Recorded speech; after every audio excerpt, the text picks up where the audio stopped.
गंज बसौदा में आज शनिवार को राष्ट्रीय पिछड़ा वर्ग मोर्चा की एक बैठक यादव धर्मशाला में संपन्न हुई। बैठक में राष्ट्रीय पिछड़ा वर्ग मोर्चा के प्रदेश उपाध्यक्ष डॉक्टर विनोद पटेल मुख्य अतिथि के रूप में मौजूद रहे। डॉक्टर विनोद पटेल ने बैठक को संबोधित करते हुए कहा कि केंद्र सरकार द्वारा कैबिनेट में ओबीसी की जाति आधारित जनगणना का फैसला करने के बाद भी जनगणना नोटिफिकेशन में ओबीसी की जातियों का कॉलम नहीं दिया गया। घोषित करने के बाद भी ओबीसी जाति के कॉलम को न दिया जाना ओबीसी के साथ धोखेबाजी है। इसलिए वर्तमान में चल रही राष्ट्रीय जनगणना में ओबीसी का एवं जाति का कॉलम बढ़ाया जाए। आश्चर्य की बात है कि हमारे देश की आजादी के लगभग 78 वर्ष पूरे हो गए हैं और भारतीय संविधान लागू होने के 75 वर्ष बीत जाने के बावजूद देश में पिछड़े वर्गों के साथ न्याय नहीं हो पा रहा है।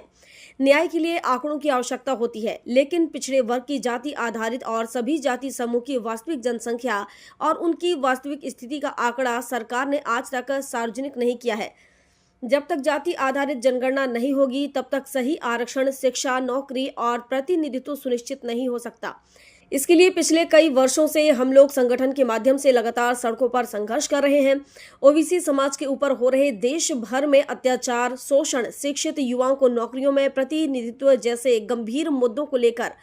व समाज में जातिवार संगठनों के आधार ओबीसी के बिखराव को दूर कर सभी समाज को संगठित करने और जमात बनाने को लेकर विस्तृत चर्चा की गई एवं संगठित होकर 65% ओबीसी की हिस्सेदारी प्राप्त करने और कार्य योजना पर चर्चा हुई। बैठक में डॉक्टर विनोद पटेल ने योजनाबद्ध तरीके से सभी बिंदुओं को उपस्थित मूल निवासियों के समक्ष राष्ट्रीय पिछड़ा वर्ग मोर्चा के उपाध्यक्ष विनोद पटेल ने विधिवत तरीके से आंकड़ों के माध्यम से सभी के समक्ष रखी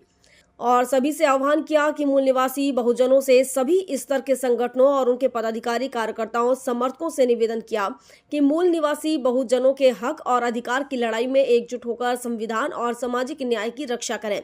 उक्त बैठक में बासौदा ओबीसी परिसर के अध्यक्ष हरि सिंह कुशवाहा, विधानसभा अध्यक्ष संजू यादव, बासौदा यादव समाज के अध्यक्ष मनोज यादव, हीरालाल सैन, ऋतिक यादव, विक्की यादव, खेमचंद्र प्रजापति, रामू दादा सहित बड़ी संख्या में ओबीसी मूल निवासी सदस्य बड़ी संख्या में मौजूद रहे। पिछड़ा वर्ग मोर्चा की आज जो बैठक हुई है उसका क्या उद्देश्य है और क्या लक्ष्य है, अब उसके बारे में आप बताएं। हमारा मुख्य लक्ष्य हमारा जो ओबीसी वर्ग है, जो इस देश में लगभग 65 से 67% आबादी है और हमारे समाज में जो शोषण हो रहा है हमारे समाज का, हमारे समाज संगठित नहीं हो रहा है, खंड खंड में बटा हुआ है और हमारे समाज के बच्चों का जो दैहिक शोषण हो रहा है, मानसिक शोषण हो रहा है, शैक्षणिक शोषण हो रहा है और व्यवसायिक शोषण हो रहा है। इन शोषणों के खिलाफ हम अपने समाज को आज संगठित करने के लिए, उनको जागरूक करने के लिए ये बैठक हमारी आज जिले के विदिशा जिले के गंज बसौदा में रखी गई थी और जिसमें हमारे बीच में हमारे समाज के ओबीसी वर्ग के लगभग काफ़ी जातियों के समाज के लोग हमारे साथ बैठे और हमारी बीच में चर्चाएं हुई सभी के बीच में। और इसमें हमने सभी में जाति खत्म कर जमात बनाने की जो हमारी चर्चा हुई उसमें सभी लोगों ने अपनी हाँ में हाँ मिलाई और सभी लोगों ने बढ़ चढ़ के इस संगठन को राष्ट्रीय पिछड़ा वर्ग मोर्चा जो भारत मुक्ति मोर्चा का अनुसांगिक संगठन है, इसको सहयोग तन मन धन से देने के लिए अपनी स्वीकृति प्रदान की और आगामी आने वाले समय में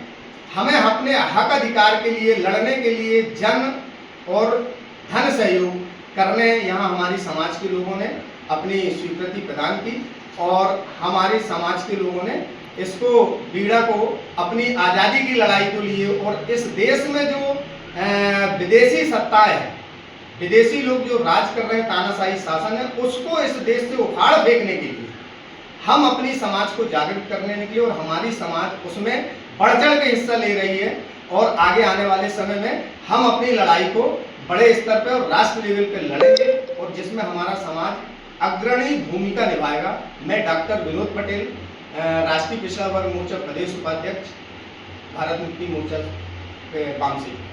गंज बसौदा से ओम प्रकाश चौरसिया की रिपोर्ट।